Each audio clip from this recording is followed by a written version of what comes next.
Amis de YouTube, bonjour. Si vous aimez la psychologie, si vous aimez la mécanique quantique ou les animaux, vous allez voir que c'est un tout. Cette vidéo m'est très chère parce qu'elle est arrivée par le biais du hasard quand j'ai pu relier ces trois axes que j'ai pratiqués pendant plusieurs années.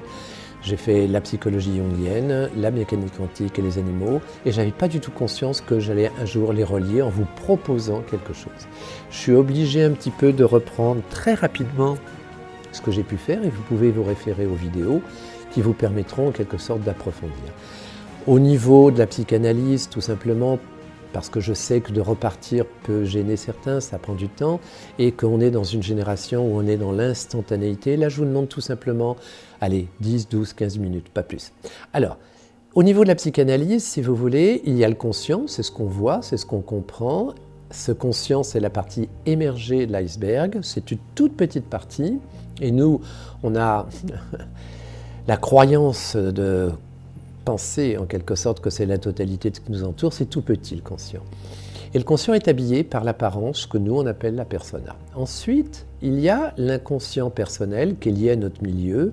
Par exemple, un milieu qui va être très particulier va empêcher certaines zones de passer de notre inconscient ou va les refouler, c'est ce qu'on appelle l'inconscient personnel ou l'ombre.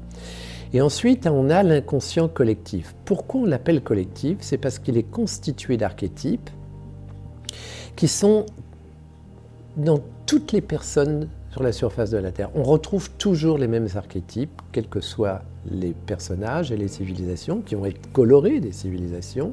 Mais par exemple, chaque homme a au fond de lui-même l'anima, qui est une féminité, qui est l'archétype de la féminité. Et quand une femme passe, elle n'est que le miroir de sa féminité. C'est ça un archétype, c'est une intuition innée, inconsciente. C'est assez compliqué. Et la psyché, dans sa totalité, si vous voulez, c'est cet inconscient personnel profond, collectif, et cette notion de conscient.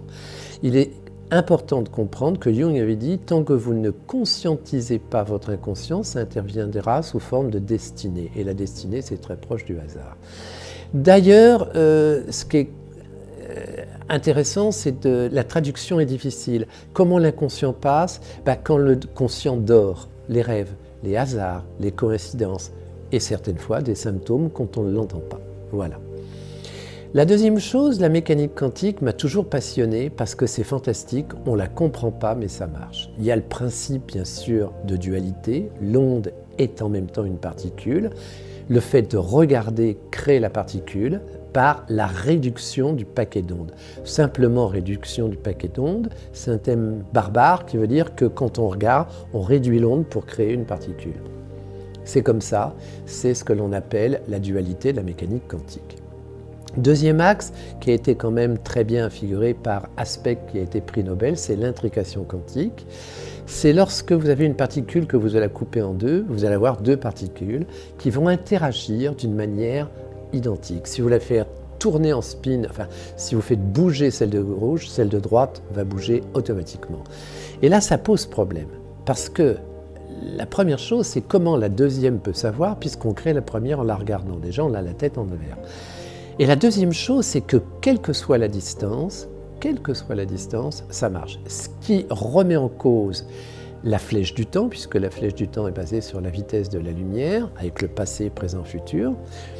Et là, s'il y a une instantanéité, toutes les flèches du temps sont possibles et cohabitent en même temps. Le futur devient le passé, ça devient quelque chose difficilement compréhensible. Voilà la mécanique quantique. Au niveau des animaux, vous pouvez encore aller voir les vidéos, c'est vrai qu'ils augmentent la dopamine, sérotonine, l'ocytocine, ils nous rendent heureux, ils sont thérapeutiques par leur sens, mais il y a trois axes qui m'interpellent. Le premier axe, c'est l'axe, si vous voulez, de cette transmission infraclinique, comme si les animaux, ça a été utilisé surtout par Esner, travaillé chez Esner, où les animaux étaient capables, Sheldrake qui est s'y associé, étaient capables de savoir quand leur maître est arrivé, d'une manière aléatoire, avec une grande distance, comme s'ils pouvaient être dans la tête de leur maître. Donc il y a un lien affectif, c'est intéressant.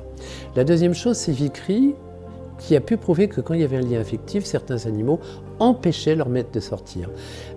Par exemple, des choses qui ne sont pas liées au sens, un accident de la voie publique, ça peut être des choses comme celle-là qui sont totalement non liées au sens, et l'animal empêche la personne de sortir, le maître de sortir, et s'il était sorti, il y aurait eu cet accident. C'est comme ça. Donc, comme si les animaux étaient capables, dans leur lien affectif, de faire varier la flèche du temps. La troisième chose qui a été travaillée chez Perdec, c'est très intéressant, si vous voulez, c'est cette capacité qu'ont les animaux, lors des migrations, à revenir à l'endroit qu'ils aiment, leur nid par exemple, les hirondelles. Et on s'est rendu compte que, dernièrement, c'est tout récent, et c'est qu'il y a 2 électrons solitaires qui s'intriquent et qui permettent, par des fluctuations de neuromédiateurs qui jouent au niveau cérébral et qui permettent aux oiseaux de s'orienter sur les champs magnétiques, c'est-à-dire que l'intrication quantique joue et permet aux animaux, en quelque sorte, de se localiser, quel que soit le temps, etc. Ils ont un GPS dans la tête. Et ce qui est intéressant au niveau des animaux, c'est qu'on retrouve des valeurs de la mécanique quantique et de l'affect, et ce sont des choses intéressantes. Alors, j'ai fait ces vidéos et puis un jour, j'ai eu une idée. Mais cette idée, elle intervient si on pose les choses. Comment peut-on poser les choses? On pourrait dire qu'il y a le cerveau gauche, qui est logique, déductif, qui est notre quotient intellectuel, si vous voulez, notre intelligence. On prévoit, on organise, on gère. Vous voyez, c'est ça le cerveau gauche qui nous donne un petit peu le QI.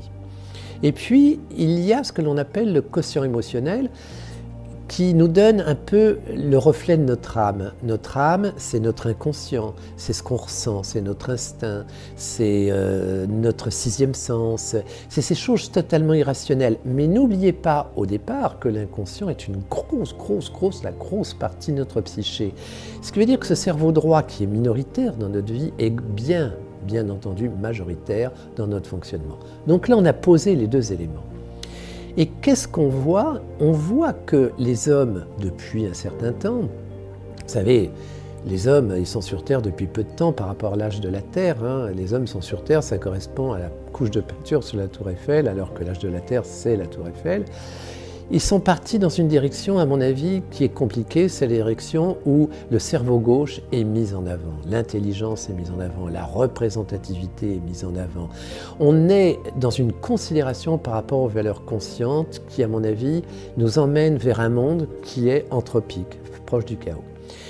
Les animaux sont, à mon avis, plus équilibrés entre les valeurs gauches et les valeurs droites. La preuve, c'est qu'ils utilisent ces valeurs droites, qui sont en quelque sorte la précognition, l'intrication quantique, alors que nous, notre inconscient ne passe que par les rêves et les hasards, mais on ne s'en sert pas comme eux d'une manière équilibrée. Et j'en arrive, si vous voulez, à me rendre compte qu'il serait peut-être souhaitable qu'on soit un peu plus équilibré comme les animaux. Alors, si on était un peu plus équilibré que les animaux, ce serait un énorme avantage parce qu'on travaillerait par rapport au ressenti, par rapport à notre âme et un peu moins par rapport à notre représentativité. Et je suis arrivé à mon idée. Et mon idée est un peu la synthèse de tout ce que je vous dis. C'est que notre âme, notre cerveau droit, ce qui est irrationnel, notre instinct, notre 6e sens, correspondrait à l'aspect ondulatoire. Et notre conscient, nos perceptions, notre réflexion, tout ce qui est concret en quelque sorte, notre QI, correspondrait à la particule. Et je pense que si vous voulez, ce qui serait intéressant, ce serait de faire passer un petit peu, comme les animaux, des valeurs du cerveau droit, de notre âme, au cerveau gauche. Il pousse, comme je vous l'ai dit, par les rêves, les hasards, les synchronicités, nos symptômes quelquefois, mais là, ce serait tellement bien d'en tenir compte. Comment, à ce moment-là, y arriver? Par la réduction de paquets d'ondes sur un plan macroscopique. Et je pense que lorsque l'on prête attention à ce cerveau droit, avec une certaine émotion qui va permettre la mémorisation, car il n'y a pas de mémorisation sans émotion, on peut conscientiser certaines valeurs qui peuvent équilibrer ces valeurs gauches qui nous amènent un petit peu dans une impasse. Donc la réduction du paquet d'ondes existe au niveau microscopique et j'émets l'hypothèse que la réduction du paquet d'ondes au niveau macroscopique est une manière de prendre en considération des valeurs irrationnelles liées à l'instinct, mais qui ont autant, sinon plus d'importance que des valeurs gauches dont on est sûr. Alors, quel serait le mode d'emploi? Le mode d'emploi est compliqué et simple à la fois.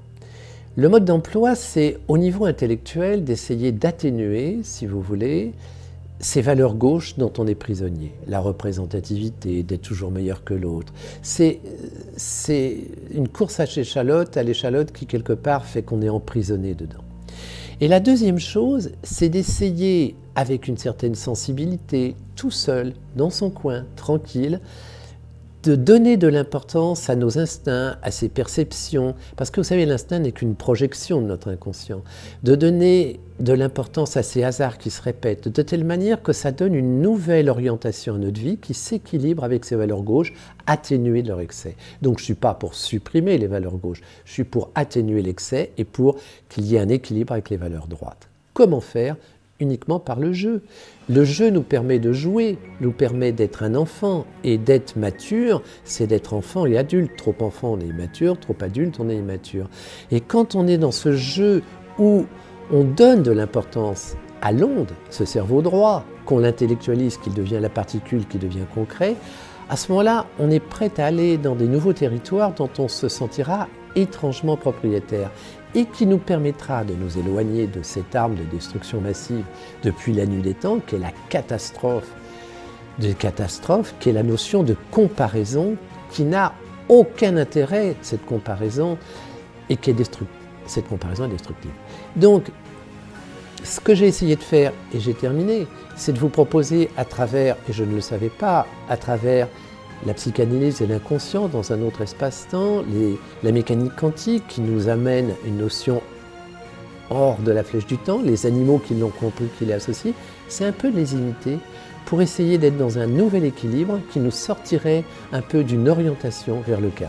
Voilà, j'ai fini, mais pourquoi il faut être Dieu? C'est en référence avec Mircea Eliade qui disait « Dieu est au fond de nous-mêmes ». Voilà, j'ai terminé. J'espère que j'ai été à peu près clair. Vous pourrez toujours faire référence aux anciennes vidéos. Et je vous remercie de m'avoir écouté. Bonne journée.